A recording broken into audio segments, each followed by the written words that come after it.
Assalamualaikum warahmatullahi wabarakatuh. Halo semua, pada kesempatan kali ini Halo News akan menyampaikan informasi mengenai seleksi CPNS 2024 dan P3K 3 kali bikin bingung Pemda honorer bergerak. Dan berikut informasi lengkapnya.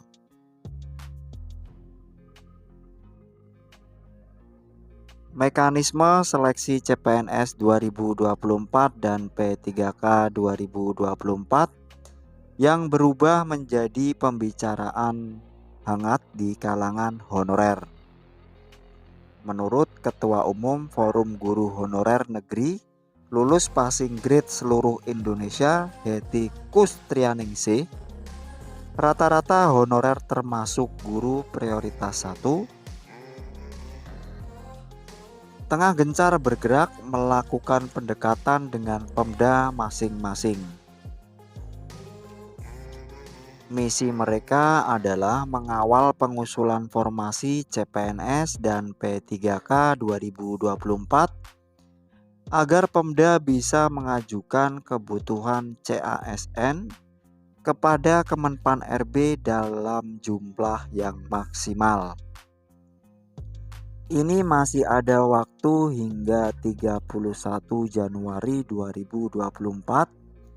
Mudah-mudahan bisa dimanfaatkan sebaik-baiknya oleh daerah dalam menuntaskan honorer, kata Hetty.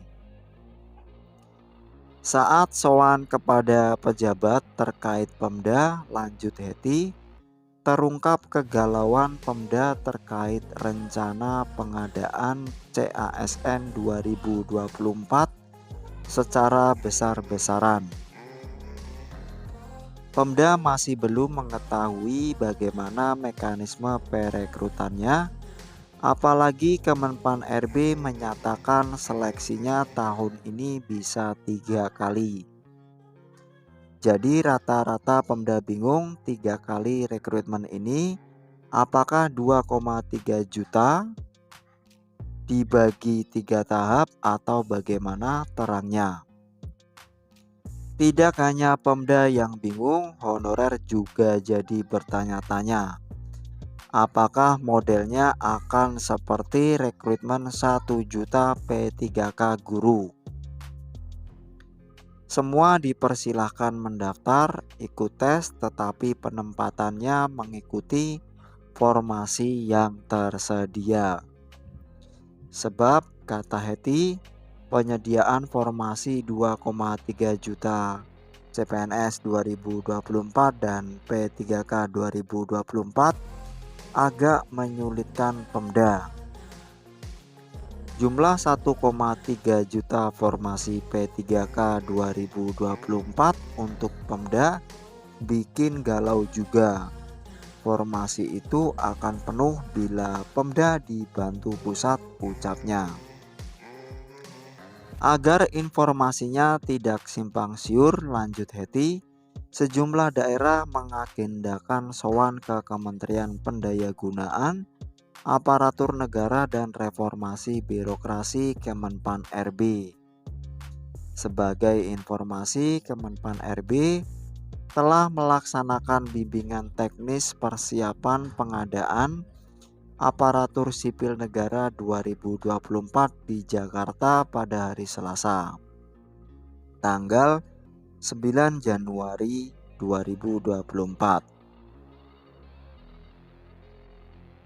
Dalam rapat tersebut, pelaksana tugas Deputi Bidang SDM Aparatur Kemenpan RB Aba Subagdia menyampaikan terkait arah kebijakan dan urgensi pemenuhan ASN 2024, proyeksi penyelesaian tenaga non-ASN, proyeksi kebutuhan ASN 2024,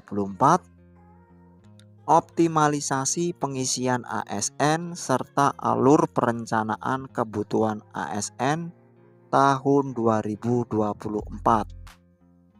Menurut Aba, jika melihat dari komposisi pegawai ASN saat ini terus berkembang seiring dengan penambahan atau formasi yang telah dikeluarkan oleh pemerintah.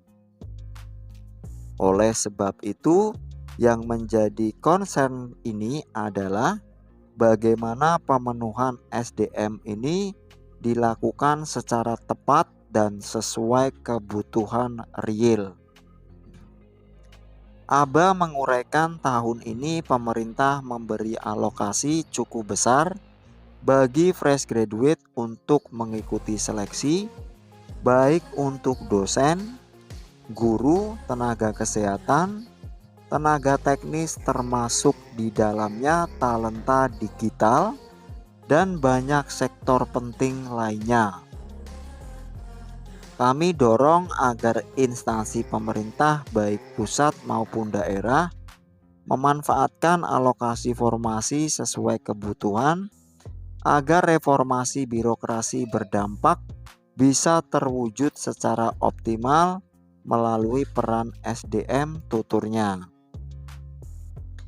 Aba menjelaskan untuk pengusulan kebutuhan ASN baik CPNS 2024 maupun pegawai pemerintah dengan perjanjian kerja dijadwalkan akan dibuka sampai dengan tanggal 31 Januari tahun 2024. Pengusulan tersebut harus disampaikan kepada Kementerian Pendayagunaan Aparatur Negara Reformasi Birokrasi melalui aplikasi formasi elektronik atau e-formasi. Terkait jadwal pelaksanaan rekrutmen calon aparatur sipil negara tahun 2024, Aba menjelaskan direncanakan akan digelar dan jika memungkinkan dapat dilakukan paling banyak 3 kali dalam 1 tahun dan tentunya berbeda dengan seleksi CASN tahun-tahun sebelumnya. Dia memaparkan untuk tahap pertama pelaksanaan rekrutmen calon aparatur sipil negara tahun 2024 yang terdiri dari seleksi CPNS dan P3K dilaksanakan pada bulan Mei tahun 2024. Untuk tahap pertama diharapkan semua K_L_D dapat memasukkan data dalam platform digital. Ini ditargetkan nanti bulan Mei sudah dilakukan tes. Dan jika masih kosong lagi, masih bisa tes berikutnya, ungkapnya. Demikian informasi yang dapat kami sampaikan. Semoga bermanfaat bagi kita semua. Akhir kata, wassalamualaikum warahmatullahi wabarakatuh.